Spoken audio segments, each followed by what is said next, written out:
પંચાયતની ચૂંટણીમાં ઉપલેટા તાલુકા પંચાયત અને જિલ્લા પંચાયતની તમામ બેઠકોના પરિણામ જાહેર। ઉપલેટા તાલુકા પંચાયતની 18 બેઠકો તેમજ જિલ્લા પંચાયતની 3 બેઠકોના પરિણામ જાહેર થયા। ઉપલેટા તાલુકા પંચાયતની ટોટલ 18 બેઠકોમાંથી 9 બેઠકો પર ભાજપનો વિજય, જ્યારે કોંગ્રેસે પણ સામે ટક્કર ઝીલી તાલુકાની 8 સીટો પર વિજય હાંસિલ કર્યો। આમ આદમી પાર્ટીએ પણ ધારાસભ્યના ગઢમાંથી જીત મેળવી તાલુકા પંચાયતમાં ખાતું ખોલાવ્યું।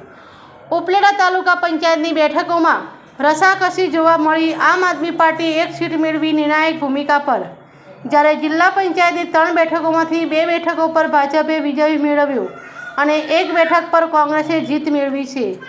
આજરોજ તાલુકા અને જિલ્લા પંચાયત ઉપલેટાની 18 સીટ અને જિલ્લા પંચાયત 3 સીટનું પરિણામ આવી ચૂક્યું છે, ત્યારે કોંગ્રેસ પાર્ટીના બધા જ કાર્યકર્તાઓ અને બધા જ ઉમેદવારોએ ખૂબ મોટી મહેનત કરી અને આ ભારતીય જનતા પાર્ટીની સત્તા સામે લડી અને સૌ આજે જીતા છે।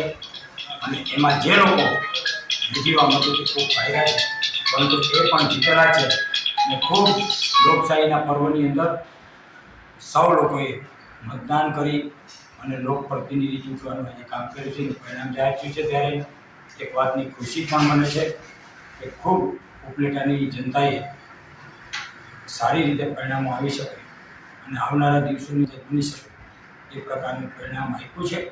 પરંતુ કોંગ્રેસ પાર્ટીના 8 સીટ આવી છે, ભાજપે 9 સીટ લીધી છે। આમ જોઈએ તો સ્પષ્ટ એક દુઃખની વાત છે, આવનારા દિવસોની અંદર જે લોકો એ બધા ઉપલેટા તાલુકાના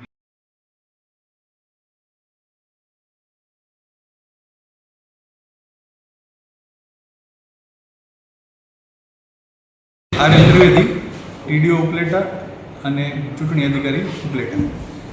આજરોજ ઉપલેટા તાલુકા પંચાયતની 18 બેઠકો અને રાજકોટ જિલ્લા પંચાયતની 3 બેઠકોનું પરિણામ જાહેર કરવામાં આવેલ છે, જેમાં ઉપલેટા તાલુકા પંચાયતની 18 બેઠકો પૈકી 9 બેઠકો ભારતીય જનતા પાર્ટીને મળેલ છે, 8 બેઠકો ભારતીય રાષ્ટ્રીય કોંગ્રેસને મળેલ છે, તેમજ 1 બેઠક આમ આદમી પાર્ટીને મળેલ છે। તેમજ જિલ્લા પંચાયત રાજકોટની 3 બેઠકો પૈકી 2 બેઠકો એ ભારતીય જનતા પાર્ટીને મળેલ છે અને 1 બેઠક ભારતીય રાષ્ટ્રીય કોંગ્રેસને મળેલ છે। Bureau report, Arshibhai Ahir, Upleta.